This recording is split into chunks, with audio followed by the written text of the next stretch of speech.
అనుకుంటున్నానండి. ఈ యొక్క సమయాన్ని మనకి ఇచ్చినందుకు ఆయనకే ఘనత మహిమ కలుగును గాక. మరి ఆయన ఆలయంలోకి రావడానికి మరి సిద్ధపడినప్పుడు మరి గాలి వర్షము చీకటి పడడం ఇదంతా చూసి అమ్మో వెళ్ళలేదేమో అనుకున్నారా అందరూ?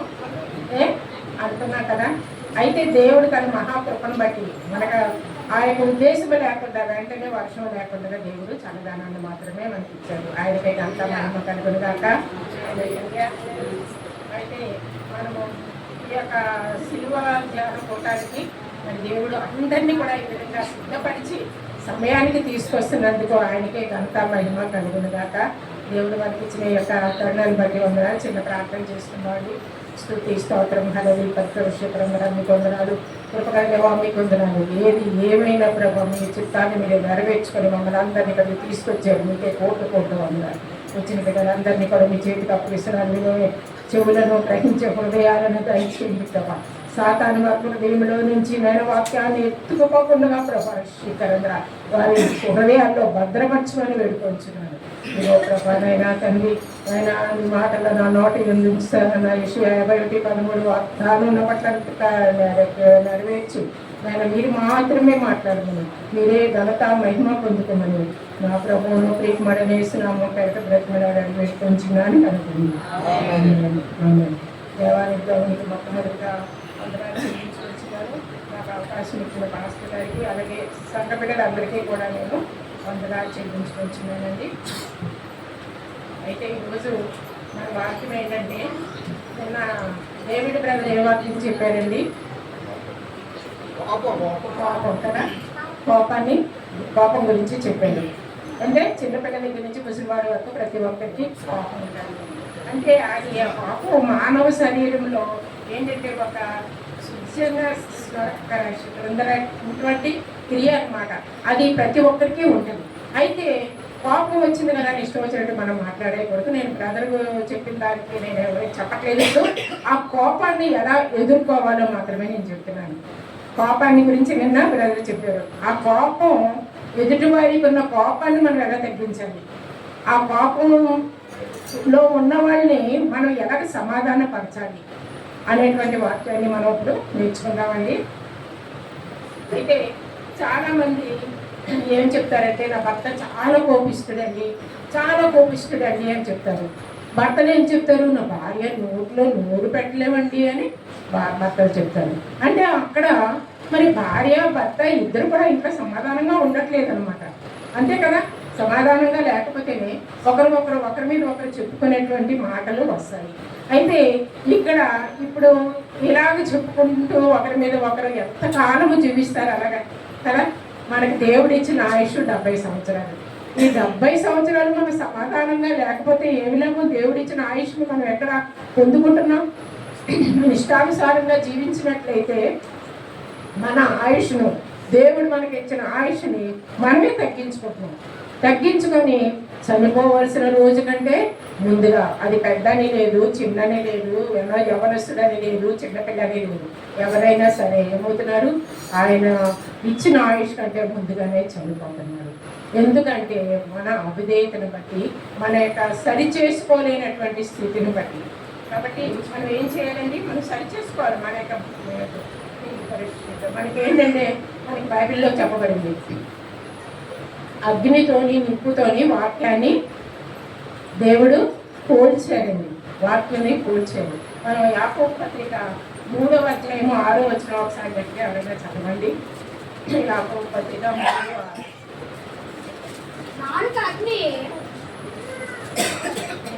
నాలుక మన అవయవంలో ఉంచబడిన పాప ప్రపంచమై సర్వ శరీరములకు మాలిన్యము కలుగజేయచ్చు.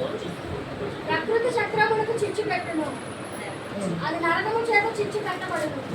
అయితే ఇప్పుడు నాలుగండి మనకి శరీరంలో ఉండే చిన్న అవయవం అది కదా. అన్ని పెద్ద అవయవాలే చూసుకోండి.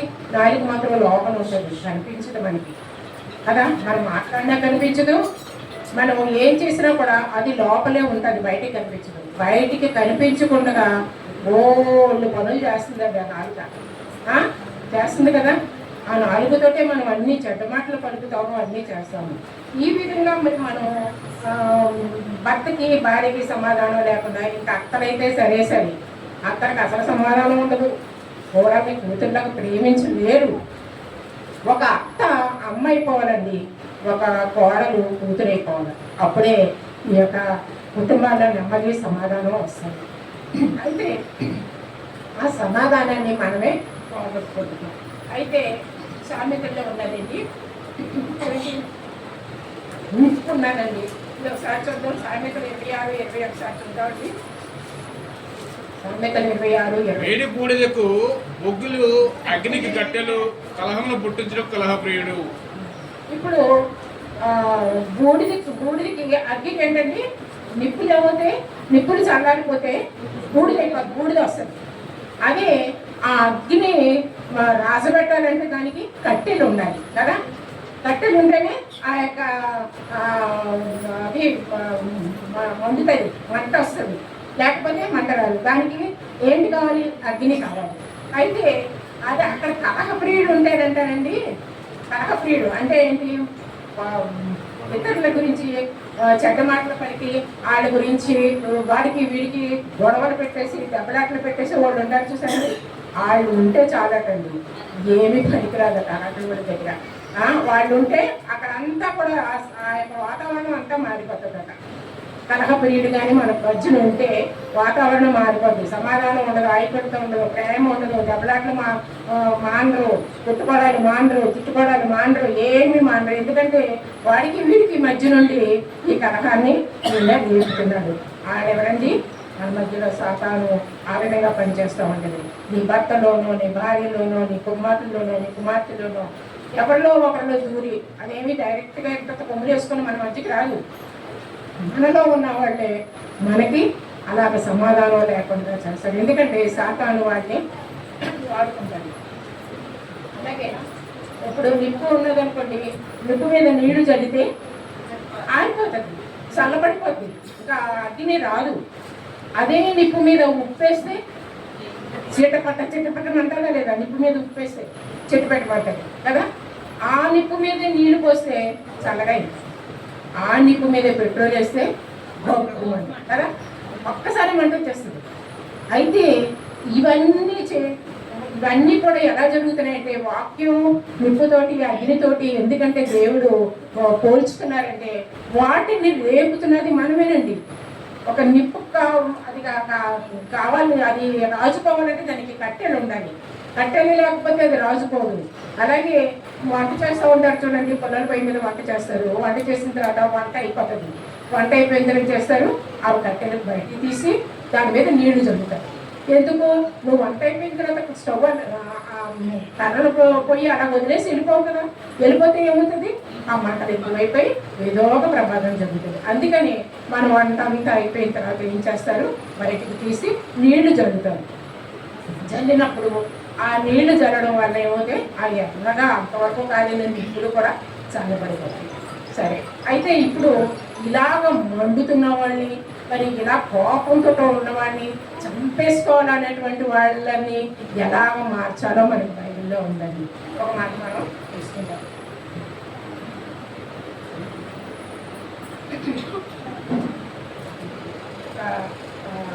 అగ్ని చల్లార్చాలన్నా దాన్ని రాసబెట్టాలన్నా కూడా మనమే ముఖ్యం. దాని గురించి కదా మన చేతిలోనే ఉంది, మనమే చేస్తాం.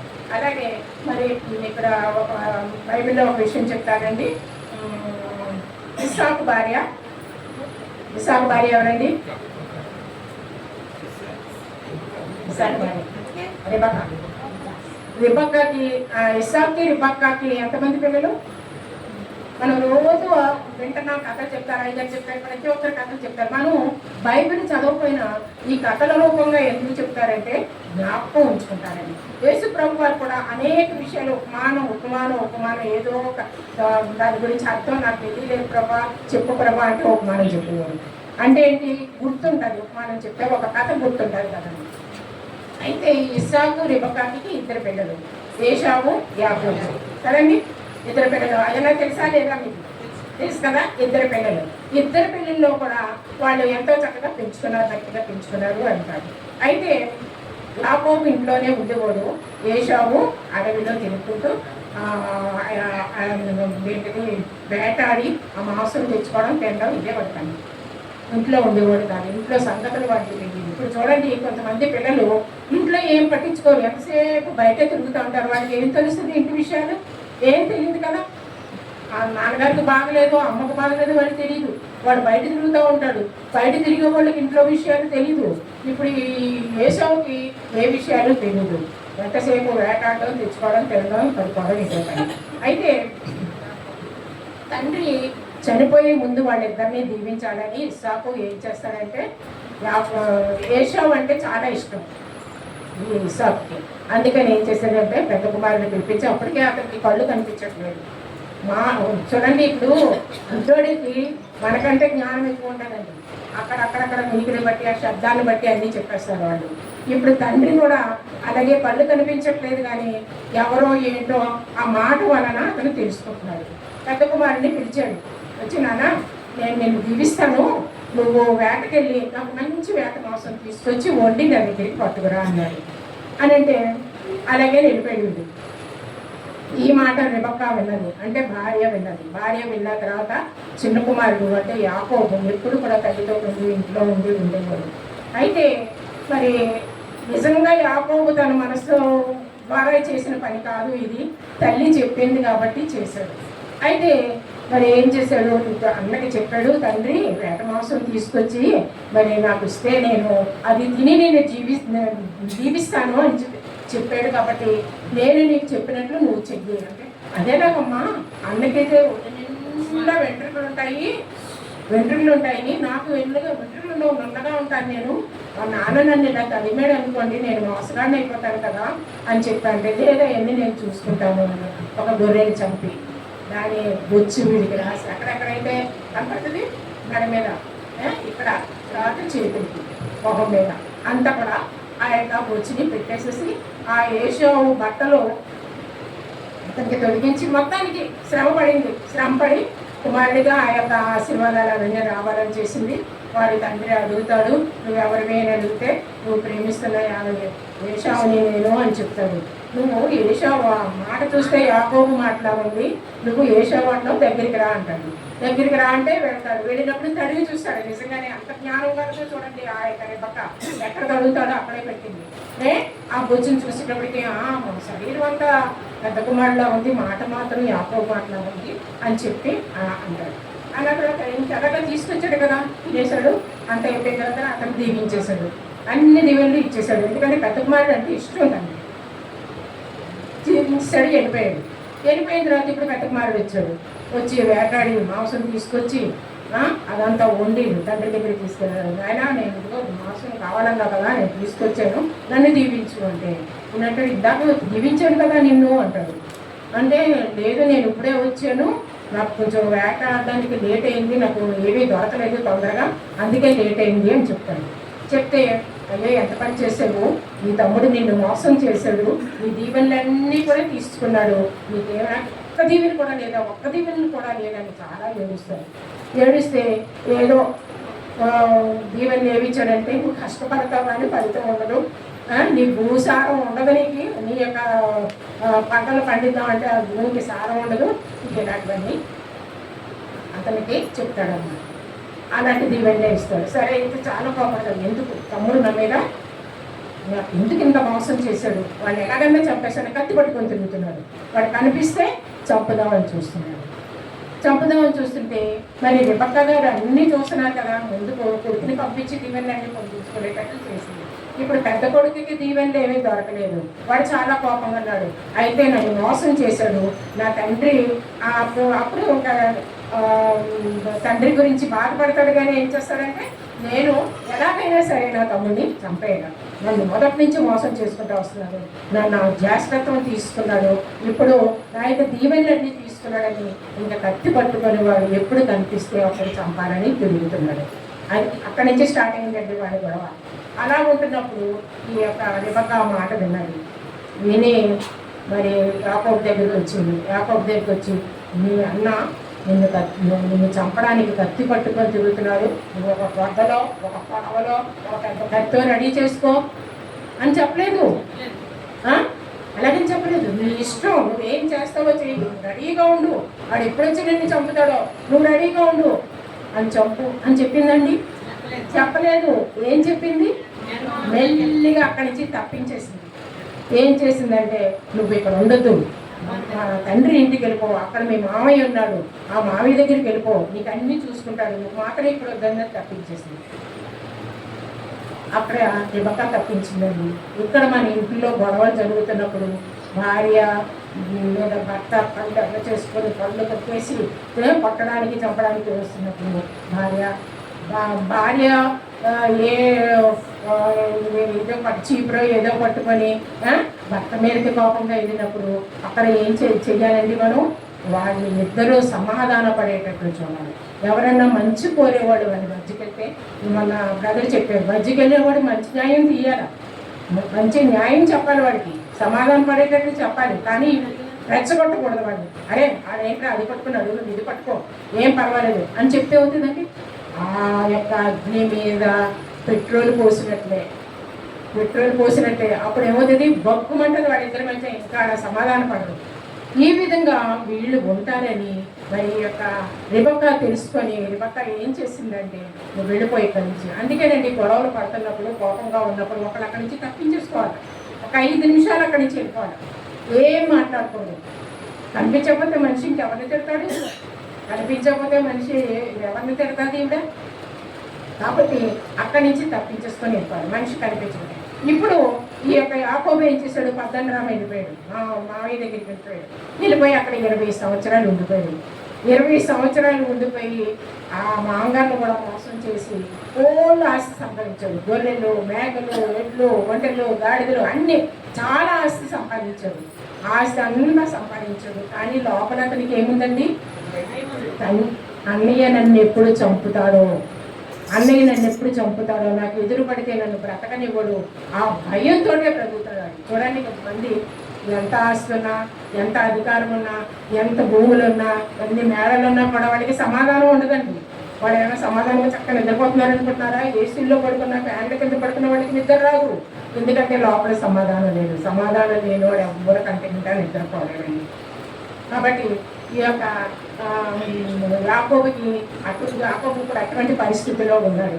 ఉంటున్నప్పుడు ఏం చేయాలా? అటువంటి పరిస్థితుల్లో ఏం చేయాలంటే మనమైతే ఏం చేస్తాం? చేయాలా? ప్రార్థన చేయాలి, దేవుడి కాళ్ళు పట్టుకోవాలా, దేవుడిని పట్టుకోవాలి. మన వాళ్ళ దగ్గరికి వీళ్ళ దగ్గరికి పరిగెట్టుకొని వెళ్ళిపోవడం కాదు. ప్రభా నాకు ఈ సమస్య వచ్చింది అని కాళ్ళు పట్టుకొని దేవుడి దగ్గర మనం బ్రతిమలాడితే దేవుడు మన సమస్యలన్నీ తీరుస్తారు. దేవుడు చెప్పాడు కదండి మనకి, ఏ భారమైనా సరే ఆయన మీద ఏమన్నారు? మన భారాలు మనం మోసుకుంటే ప్రభా పండదు ప్రభా అంటే ఒక కథలో అని చెప్తాను. ఒక ఆవిడ పొలం పనులు చేసుకుంటా ఉంది. పనులు చేసుకుంటా అన్ని పట్టుకొని మూట కట్టుకొని ఆవిడ రోడ్డు మీదకి వచ్చి నిలబడి వెళ్ళిపోతుంది అనమాట. ఆవిడ వెళ్ళిపోతుంటే అప్పుడు ఆటోలు ఏమీ రిక్షాలు లేవు కదండి, ఎడ్లు బండి కదా. ఆ ఎడ్లు బండి ఆపాడు. అమ్మాయి ఎక్కువమ్మా అంటే, బాబు నా దగ్గర డబ్బులు లేవు బాబు, నేను నడిచి వెళ్ళిపోతాను, నువ్వు వెళ్ళిపో అంటే, పర్వాలేదమ్మా నేను అటే వెళ్తున్నాను, ఎక్కువ నేను తీసుకెళ్తాను అంటాను.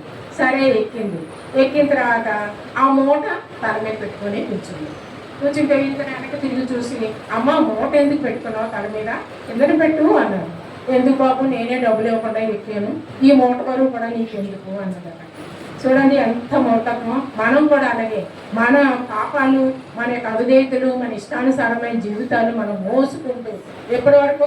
చనిపోయే వరకు మోసుకుంటూ వెళ్ళిపోతే ఏమి లాభమండి? అవి విడిచిపెడితే నీకు తేలిక అవుతుంది, నీ మనసు తేలిక అవుతుంది, నీ జీవితాలు అధికమవుతాయి. ఇవన్నీ లోపల పెట్టుకొని మనం మోసుకుంటూ ఉంటే దేవుడు ఏం చెప్పి, నేను సమస్త భారమా నా మీద వేయకున్నాడు. ఆ భారం మనం వేయకుండా దేవుడి మీద వేయకుండా మనమే మోసుకుంటూ ప్రభా భారం తీసే అని ప్రార్థన చేస్తాం. కాబట్టి మన ప్రార్థన ఎలా ఉండాలండి? భారం ముందు విడిచిపెట్టు, అక్కడ నీ పాపాన్ని విడిచిపెట్టు, దేవుడి దగ్గర ఒప్పుకో, అప్పుడు నీకు సమాధానం వస్తుంది, ఆయన నిన్ను కనికరిస్తాడు. కాబట్టి ఇప్పుడు ఏమైంది? ఈ ఆస్తి అంతా సంపాదించుకొని ఇప్పుడు తల్లి చెప్పింది కదా, ఇక్కడ అంతా మాటు మణిగిన తర్వాత నేను పిలుస్తానప్పుడు కానీ దేవుడు కూడా వాగ్దానం చేశాడు, నువ్వు నీ దేశానికి నువ్వు తిరిగి వెళ్ళు అని చెప్పినప్పుడు నువ్వు చెప్పావు కదా ప్రభా నన్ను వెళ్ళమని, నేను వెళ్తున్నాను, ఇప్పుడు నాకు నువ్వు తోడుగా ఉండు అన్నాడు. అని ఏం చేశాడు? చాలా తెలివిగా ముందు ఆ యొక్క పశువులు అన్నిటినీ పంపించేసి భార్యని బిడ్డల్ని అందరినీ పంపించేశాడు. ఎబ్బోకు రేవుని వాళ్ళందరినీ దాటించేశాడు. వాళ్ళందరూ వెళ్తూ ఉన్నారు. ఇతను ఆ ఎబ్బోకు రేవు దగ్గర ఉండిపోయాడు. ఒక్కడే ఉండిపోయి ఏం చేస్తున్నాడండి? ప్రార్థన చేస్తున్నాడు. ప్రార్థన చేస్తూ ఉంటుంటే దేవుడి దగ్గర చెప్తున్నాడు అనమాట, నాకు ఇన్ని ఇచ్చావు ప్రభా, ఇంత ఆస్తి ఇచ్చావు, కానీ నాకు సమాధానం లేదు. నా అన్న నన్ను ఎప్పుడు చంపుతాడో అని నేను భయంగా జీవిస్తున్నాను. జీవితాంతం 20 సంవత్సరాలు నేను ఆశలు సంపాదించాను, కానీ నాకు సమాధానం లేదు. ఇప్పుడు నాకు సమాధానం ఇవ్వను, నాకు సమాధానం కావాలి, నా అన్నతో సమాధానం కావాలని ప్రాకులాడుతున్నాడు. రాత్రంతా ప్రార్థన చేస్తున్నాడు. ప్రార్థన చేస్తే దేవుడు నన్ను విడిచిపెట్టు, నేను వెళ్ళిపోతాను, నన్ను విడిచిపెట్టంటే తెల్లవారిపోతుంది, కానీ నువ్వు నన్ను ఆశీర్వదిస్తేనే కానీ నేను విడిచిపెట్టను అని చెప్తున్నాడు. చూడండి, ఆదికాండం 27:42 ఒకసారి. ఇంకా తన పెద్ద కుమారుడైన ఏసావు మాటలకు చీరినప్పుడు ఆమె తన చిన్న కుమారుడైన యాకోబును పిలవడానికి. ఆదికాండం 32:22. ఆ రాత్రి అతడు లేచి తన 2 భార్యలను, తన 2 దాసీలను, తన 11 మంది పిల్లలను తీసుకుని ఎబ్బోకు రేవు దాటిపోయాను. యాకోబు వారిని తీసుకుని ఆ ఏరు దాటించి తనకు కలిగినదంతయు పంపివేశను. యాకోబు ఒక్కడు మిగిలిపోయాను. ఒక నరుడు తెల్లవారు వరకు అతనితో పెనుగులాడెను. తాను అతని గెలవకుండా చూచి తడగూటి మీద అతన్ని కొట్టెను. అప్పుడు అతడు ఆయనతో పెనుగులాడటం వలన యాకోబు తొడగూటి వసిలెను. ఆయన తెల్లవారుచున్నది గనుక నన్ను పోనిమ్మనిగా అతడు, నీవు నన్ను ఆశీర్వదించితేనే గాని నిన్ను పోనీయనెను. నన్ను ఆశీర్వదిస్తేనే కానీ నేను నిన్ను పోనవను. దేవుడితో యుద్ధం చేస్తున్నాడు. దేవుడు ఆ ప్రార్థన విని వచ్చేసాడు ఆయన దగ్గరికి. ఆయన ఎంత ప్రార్థన చేశాడో రాత్రంతా చూడండి. ప్రార్థనకి దేవుడు దిగొచ్చినప్పుడు అప్పుడు ఈ యాకోబు ఏమంటున్నాడు, నేను ప్రార్థన చేస్తూ ఆయన విడిచిపెట్టట్లేదు, కాలు పట్టేసుకున్నాడు. ఇప్పుడు చిన్నపిల్లలు చూడండి, చిన్న పిల్లల్ని స్కూల్కి జాయిన్ చేయడానికి వెళ్ళినప్పుడు పిల్లలు వెళ్ళరు, ఏడుస్తూ మళ్ళీ తల్లిదండ్రులు కాళ్ళు పట్టుకుంటారు వచ్చి, వాళ్ళు నేను పట్టుకుంటారు వచ్చి. అప్పుడు వీళ్ళు ఏం చేస్తారండి? తోసిస్తారా? ఇలాగా పిల్లల్ని తోసిస్తారా? వాళ్ళతో తన్నేస్తారా? అన్నారు కదా. ఎందుకు? బిడ్డలు వాళ్ళకి తెలియదు, వాళ్ళని ఇక్కడ వదిలిపెట్టేసి వెళ్ళిపోతారేమో మా మమ్మీ డాడీ అని వాళ్ళకి మనసులో కదా వచ్చి వెళ్ళబట్టుకొని వచ్చుకుంటారు. మన దేవాది దేవుడు కూడా. ఇప్పుడు ఈ ప్రార్థన చేస్తూ ఆయన వదిలిపెట్టట్లేదు. యాకోబు వదిలిపెట్టకుండా ఉండబట్టి దేవుడు ఏం చేస్తున్నాడు? నన్ను వదిలిపెట్టు, తెల్లవారిపోతుంది, నేను వెళ్ళిపోవాలి అంటే నేను వెళ్ళను, నన్ను ఆశీర్వదిస్తేనే కానీ నిన్ను విడిచిపెట్టినాడు. మన ప్రార్థన అలా ఉంటుందండి. మన ప్రార్థన అలా ఉంటుందా? తప్పగా మోకరిస్తాం, 5 నిమిషాలు ప్రార్థన చేసేసుకుంటాం, వెళ్ళిపోతాం. మన ప్రార్థన దేవుని దగ్గరికి వెళ్తుందా? వెళ్ళేటట్లు మనం ప్రార్థన చేస్తున్నామా? మన హృదయంలో ఉన్న బాధ ఏంటో దేవుడి దగ్గర కుమ్మరిస్తున్నామా? ఆయనకి వినపడుతుందా మన ప్రార్థన? అలాంటి ప్రార్థన చేయాలా? యాకోబు అటువంటి ప్రార్థన చేసేది. ప్రార్థన చేసినప్పుడు నీ పేరేంటి అని అడిగాడు. నా పేరు యాకోబు అని చెప్తాడు. నువ్వు మోసగాడివి, ఇప్పుడు మోసగాడివి కాదు, నువ్వు ఇజ్రాయేలు, నీ పేరు, నేను నీకు తోడే ఉంటాను దేవుడు చెప్తాడు. చెప్పినప్పుడు అండి అతనికి నెమ్మది వచ్చేసింది. అప్పటికీ కూడా ఎంతకీ వదలట్లేదని దేవుడు ఇలా ఒకసారి కొట్టాడు. అతను కొట్టేటప్పటికి ఈ తొడ మీద కొట్టాడేమో, తొడ సడలియడం అంటే జారిపోయేటప్పటికి ఇప్పుడు అతను కుంటుకుంటా నడుస్తున్నాడు. అందుకనే ఇశ్రాయేలీయులు ఇప్పటి వరకు కూడా ఆ తొడలో ఉన్నటువంటి ఆ యొక్క నరాన్ని వాళ్ళు తినరు, ఇప్పటికీ కూడా తినరంట. ఎందుకంటే ఇశ్రాయేల్ యాకోబుకి జరిగింది వాళ్ళకి అందరికీ తెలుసు. వాళ్ళందరూ అలా వంశాలు పారంపర్యంగా వాళ్ళందరూ అది వింటున్నారు కాబట్టి ఇప్పుడు కూడా వాళ్ళు తినరంట. అయితే దేవుడు కొట్టినప్పుడు వదిలిపెట్టలేదండి. దేవుడు కొట్టినా కూడా వదిలిపెట్టకుండా అలాగే పట్టుకొని కాళ్ళు పట్టుకొని ప్రార్థన చేశాడు. దీవించు, నువ్వు నన్ను దీవిస్తేనే కానీ నేను విడిచిపెట్టండి. దేవుడు దీవించేశాడు. నువ్వు ఏం కావాలో నీకు ఇచ్చేస్తున్నాడు. వాడికి నువ్వన్నీ తీసుకో, నీ అన్న నిన్నేమీ చేయడు, నీ అన్న పాపం చల్లారిపోదు, నువ్వు హ్యాపీగా వెళ్ళిపో అని చెప్పేస్తాడు. ఇప్పుడు ధైర్యంగా నిలిచాడండి. ప్రార్థన దగ్గర నుంచి లేచి కుంటుకుంటా ఎందుకు కుంటున్నావు అని ఎవరు అడగలేదు. నాకు బైబిల్లో లేదు, నువ్వు ఎందుకు కుంటున్నావు అని ఎవరు అడగలేదు. ఎందుకు కుంటున్నాడో ఎవరికి ఈయన కూడా చెప్పలేదు. అయితే వెళ్ళిపోయిన తర్వాత వీళ్ళందరినీ తీసుకొని వెళ్ళిపోతున్నారు. ఈ లోపల అన్న ఎదురు వస్తున్నాడు, 400 మందితో వస్తున్నాడు అన్న మాట విన్నాడు. వినేటప్పటికీ ఇంత భయం పట్టుకున్నామండి. ఇంకా ప్రార్థన చేశాడు, దేవుడి దగ్గర నుంచి ఆశీర్వాదం పొందుకున్నాడు. అయినప్పటికీ ఇంకా కొంచెం భయం ఆయనలో ఉంది. అప్పుడు ఏం చేశాడు, వీళ్ళందరి భార్యని, బిడ్డల్ని, ఒంటెల్ని, గాడిదల్ని, పశువుల్ని అన్నిటినీ ముందు పంపించేశాడు. ముందు పంపించేస్తే అప్పుడు సేవకులకి చెప్పాడు, ఆయన అడిగినప్పుడు ఏ యాకోబు మీకోసం బహుమానంగా పంపించాడని చెప్పండి అన్నాడు. అంటే సరే ఇవన్నీ నాకెందుకు, వచ్చాడు వేసావు వచ్చాడు, ఇవన్నీ నాకెందుకు అన్నాడు అన్నమాట. నాకే గోల్డ్ ఉంది అన్నాడు. అప్పుడు ఎంటర్ అయ్యాడండి మన యాకోబు గారు. అప్పుడు ఎంటర్ అయ్యాడు. ఎంటర్ అయ్యి ఏమంటున్నారు ఒకసారి చూడండి. ఒకసారి చూడండి, ఆదికాండము 33:8-9 ఒకసారి చూడండి. ఏసావు నాకు ఎదురుగా వచ్చిన ఆ గంపంతయు ఎందుకని అడగగా అతడు నా ప్రభువు కటాక్షము నా మీద వచ్చుటికే అని చెప్పాను. అప్పుడు ఏసావు సహోదరుడా, నాకు కావలసినంత ఉన్నది, నీది నీవే ఉంచుకొనమని చెప్పాను. అప్పుడు యాకోబు అట్లు కాదు, నీ కటాక్షం నా మీద ఉన్న యెడల చిత్తగించి నా చేత ఈ కానుక పుచ్చుకొనుము. అయితే నా కానుక ఎందుకు ఇచ్చాడో చెప్పాడు. నీ కటాక్షం నా మీద ఉండడానికే నేను ఈ కానుక తీసుకొచ్చాను అన్నాడు. అయితే ఎవరెవరో చెప్పాలి కదా, ఇంతమంది మనుషులు ఉన్నారు, 3 మంది పిల్లలు ఉన్నారు, 3 మంది ఆడవాళ్ళు ఉన్నారు, వీళ్ళందరూ ఎవరో చెప్పాలి కదా. ఒకసారి చూడండి, ఆదికాండం 33:5 ఒకసారి చూడండి. ఏసావు కన్నులెత్తి ఆ స్త్రీలను పిల్లలను చూచి వీరు నీకేమి కావాలని అడిగినందుకు అతడు వీరు దేవుడు నీ సేవకులకు దయచేసి నా పిల్లలే అని చెప్పాను. అప్పుడు ఆ దాసీలను వారి పిల్లలను దగ్గరకు వచ్చి సాగిలి పడిరి. లేయాయు అయితే ఇప్పుడు వీళ్ళందరూ ఎవరో అని అడిగారు. అడిగినప్పుడు అతను తెలియదు కదా ఆయనందరూ ఎవరో.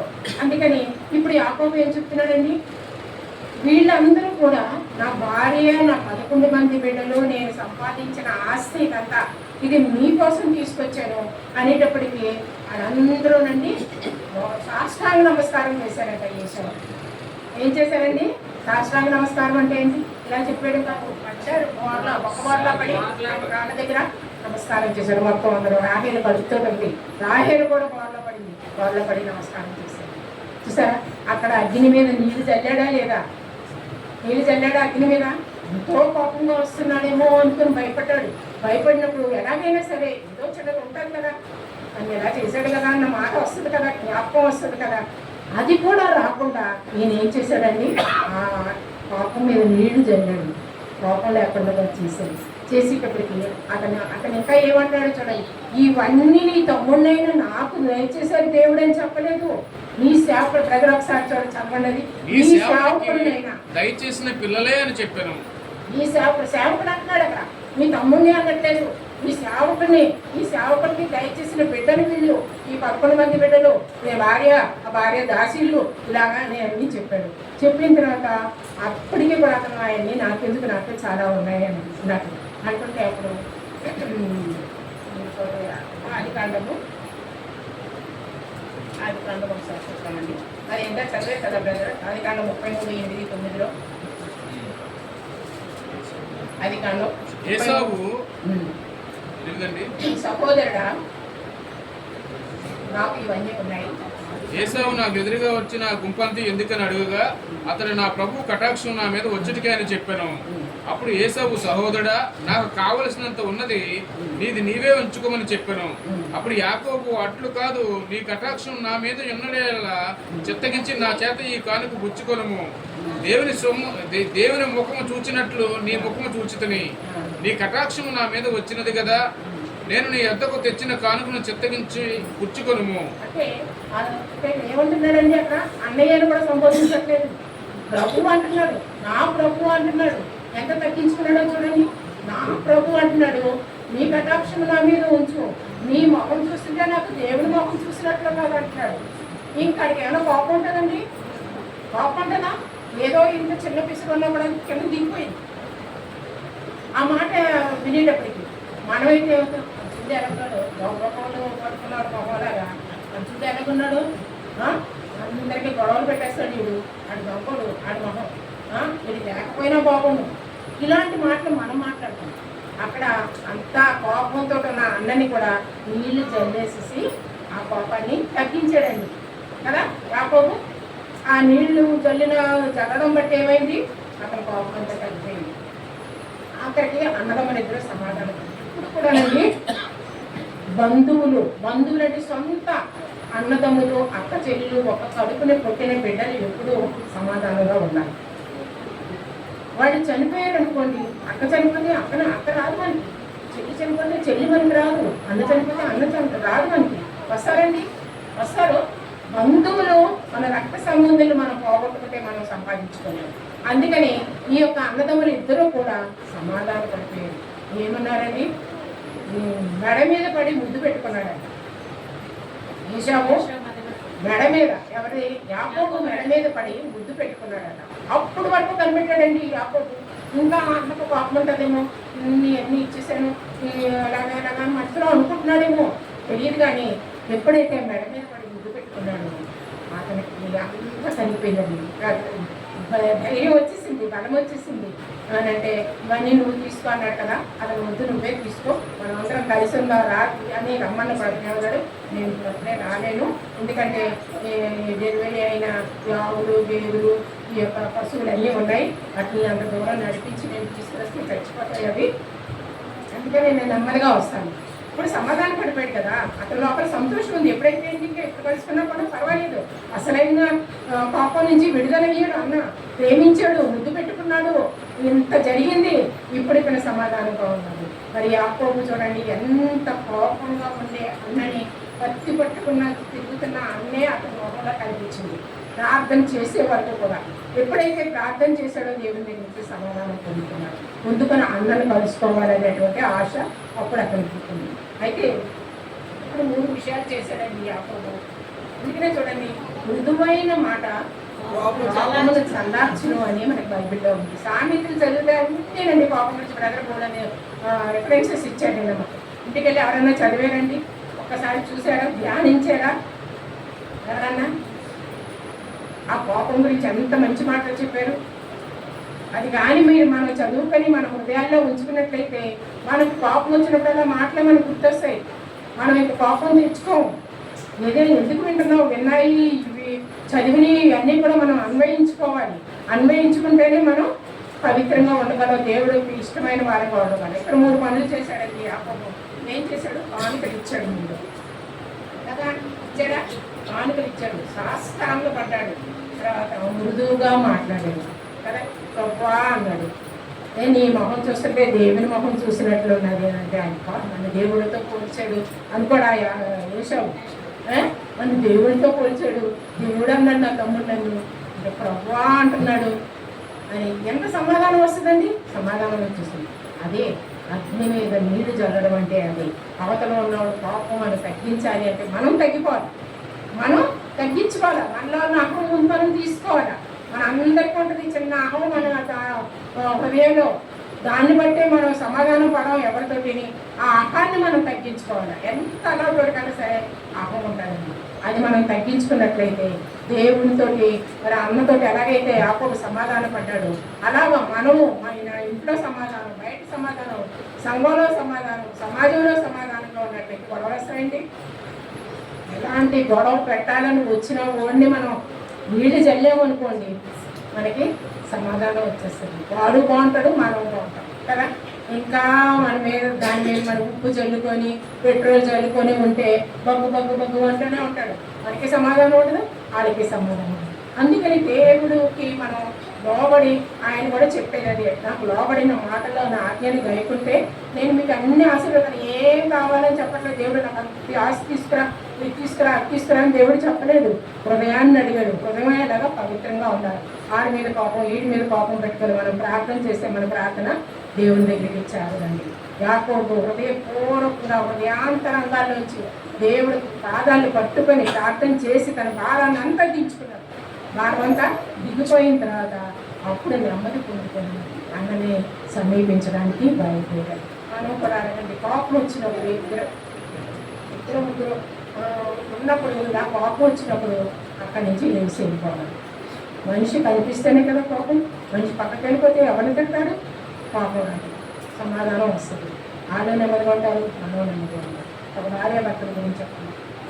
ఓకే, భార్యాభర్త భర్తల గురించి ఒక చిన్న ఇది చెప్తాను. ఏంటంటే భార్యాభర్తల ఇద్దరు చాలా మంచోళ్ళట, చాలా ప్రేమగా ఉండేవాళ్ళట. అయితే ఒక రోజు రాత్రి వాళ్ళ ఇద్దరికి దేని మీద గొడవ వచ్చింది.